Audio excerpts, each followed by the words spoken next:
بسم الله الرحمن الرحيم نحمده ونصلي على رسوله الكريم. Now we're moving on to the third taqsim. And we discuss ظاهر and nas. So the third taqsim. So التقسيم الثالث باعتبار ظهور المعنى وخفائه. Yes? So we're looking at the word being ظاهر. Is the meaning apparent or is the meaning what? Hidden. Yes?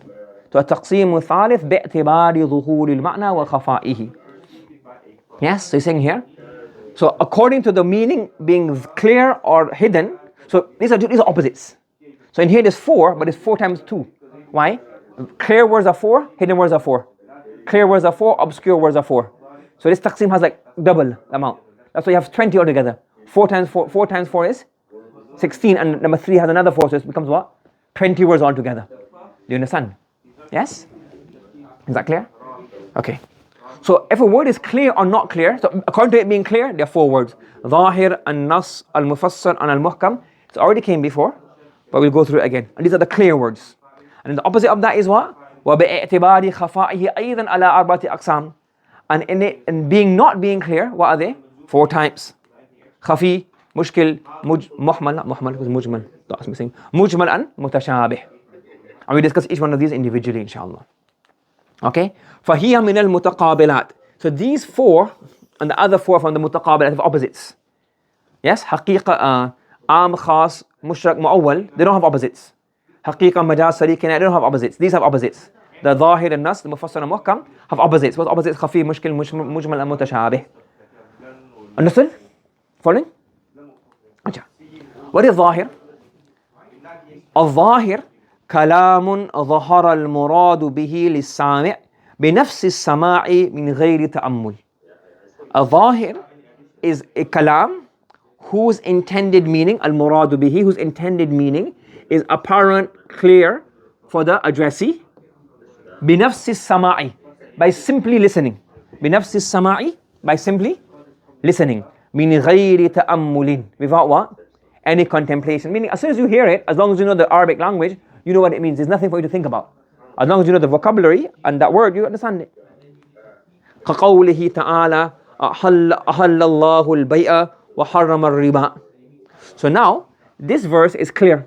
Now, when you read this, anybody who knows Arabic language will say, well, Allah has made bayt halal and riba haram. So ظاهر. This nas is ظاهر في حل البيع. The bayt is halal and riba is haram. Yes. When you read that, the meaning that sticks out in front of you is called what? ظاهر. Understood? Yes, you following? Okay. حكمه وجوب العمل بما ظهر منه. Whichever word is ظاهر to you, yes, you do amal upon that. خاصا كان أو doesn't matter if it's خاص or am. You do amal upon that. Yes, whether it's am or خاص, whatever is a ظاهر meaning, you do amal upon that. However, مع احتمال إيراد الغير. It's possible that there is a majaz meaning or another meaning for this. With the possibility, ihtimal means possibility, along with the possibility of another meaning. Meaning what? That if you look at this word, it's possible there's another meaning intended. But that's without any dalil. If you have a context, then you say, okay, so you do amal upon it. Why? Because the possibility is unfounded. If you got a context or some other evidence to show that it's not literal, then you go with that. You following? You don't be skeptic and say, oh well, every word, it could be some other meaning. Whatever is a ظاهر meaning, you take that unless there's evidences. So there's a possibility, but unless there's evidence to show that, you say, well, the possibility is always there. There's a possibility that this I don't know, that the water I'm drinking is poisoned. No? It's possible the kind of corn you bought from Tesco has got poison in it.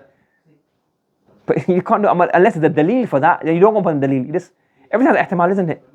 Yes, it's an ihtimal that the plane that we're going to sit in is going to crash. Yeah, so you're not going to fly ever. If there's a dalil, you know what? One wing got damaged.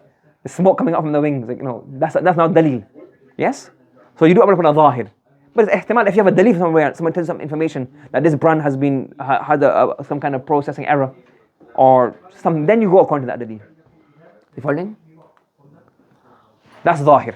You understand what ظاهر is? So any meaning that sticks out in front of you is called ظاهر. And the second word we have is nas. What is nas? ما سيق الكلام لأجله.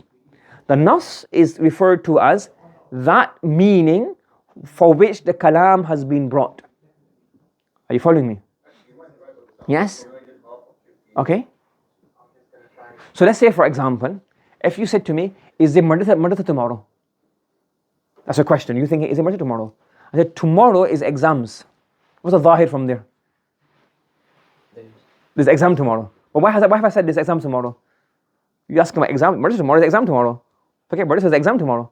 So the Zahir meaning, there are exams tomorrow. The Zahir meaning is what? The exams tomorrow. And because exams is many exams, all in one day. Good idea?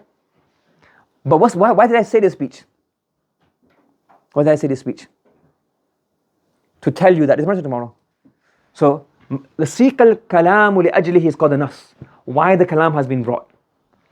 Now in this verse, كَقَوْلِ تَعَالَى أَحَلَّ اللَّهُ الْبَيْعَ وَحَرَّمَ الرِّبَا.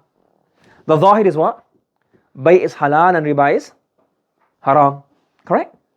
But the reason that this verse has been brought is not to say that bay is halal and riba is haram. That is also the meaning. We take upon that. But the meaning is, the reason this verse has been brought is what? Siqa. Saqa yasuqu sawkan is to bring. This has been brought to explain the difference. Tafriqa li bayani tafriqati bayna al-bay'i wal riba. This has been brought to explain the difference between bay and riba. Yes? What they say? Innama al-bay'u mithlu riba.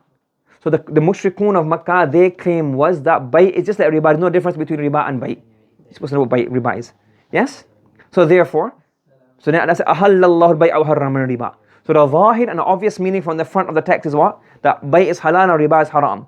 When you look at the context and look at the circumstance of the revelation, we say the nas of this, the reason this verse has been brought is to do what? Is to clarify that no, there's a difference. Bay is halal and riba is haram. They're not the same. Do you understand? Yes? It's like, for example, let's say for example, somebody could say, let's one Sahabi, somebody, there's no hadith, but let's say for example, you say hadith. He said, the Prophet sallallahu alaihi wasallam at the time of Khaybar, he put his hand on my face. There's one hadith that is in Bukhari. So what does this show? The Zahir is what? The Prophet put his hands on the Sahabi's face, little boy. But the reason he brought his hadith is why? To prove that the Sahabi was in Khaybar. Why has Siqal Kalam al-Ajli, why has hadith Kalam been brought? To prove the Sahabi is a Khaybari Sahabi. Khaybari is not really a word, but Khaybari Sahabi. Meaning, he was there at Khaybar. The Battle of Khaybar. And the Zahir is what? The Prophet rubbed his hand on a little boy's face out of love. You following? So the Nas is what? The reason the Kalam has been brought to prove that that he was participating in Khaybar. And the Zahir is what? The Prophet rubbed his hands, blessed his hands on the face of his companion. Do you understand? Nas and Zahir? Yes? What's the hukam? Hukmuhu wujub al-amali bima wadaha minhu. Wherever the Siqal Kalam is, you do amal upon that as well. So we say, well, so from this verse we know two things. From the Nas we know that bay is halal and riba is haram. Sorry, not from the Nas, from the Zahir. And from the Nas we know that what? Bay and riba are different. This is a very obvious example. You have other examples in different texts, inshallah, later on coming up in Usul al-Shashi. Understood? Okay? Subhanallah wa bihamdi, subhanakallahumma wa bihamdika wa nashhadu an la ilaha illa anta nastaghfiruka wa natubu ilayk.